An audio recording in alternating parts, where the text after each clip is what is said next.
Today we are taking a look at Bitcoin on the weekly chart and discussing the two most important levels in all of Bitcoin right now and the possibilities if we touch either of those points. Don't forget to like and follow.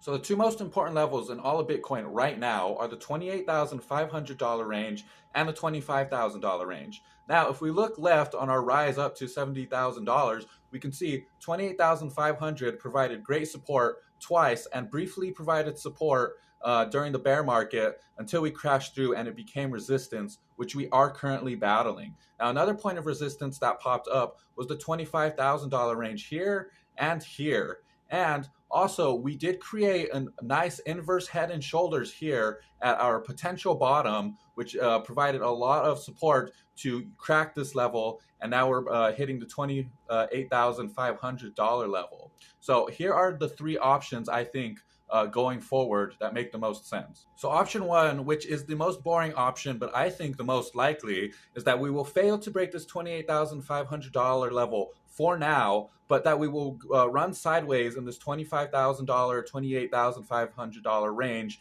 until this red line turns around and catches up. And we will talk about that in a second. But for our second option, I think since there's so much exuberance right now that we could potentially crack this level and go up to our next level of support, which is this $33,000 region.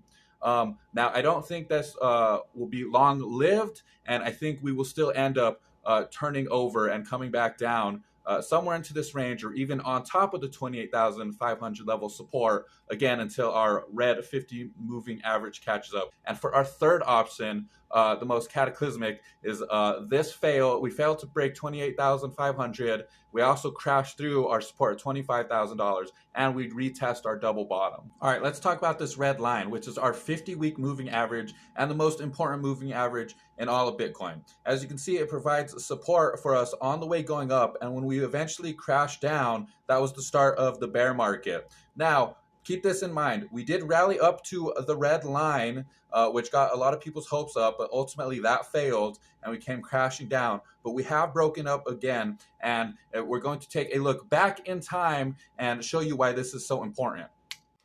All right, and now we are in our previous bear market, 2018 to 2021. And as you can see, once we broke this red line right here, that was the start of the bear market. We came up and rallied to test, getting everybody excited, but we eventually crashed all the way down.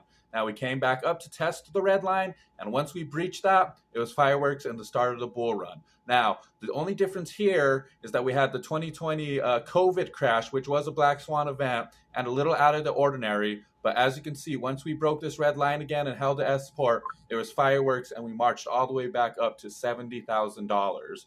Let's go back again. And here we are at the bear market before that in 2015 and onwards. As you can see, once we broke below the 50-week moving average, that was the start of the bear market. We came up to retest, couldn't quite make it, and we had this prolonged bear market.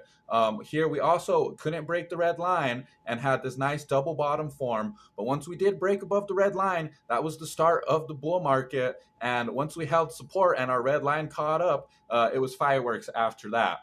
So that's why I kind of gave the three options I did. I'm not going to say any one of them is correct. I'm going to prepare for all three because I don't have a crystal ball and neither does anybody else. So that's why you shouldn't listen to price predictions. You should just pay attention to the facts and indicators in the chart and prepare for any situation. So if you found all this helpful, please like the video and don't forget to subscribe and comment what you think also.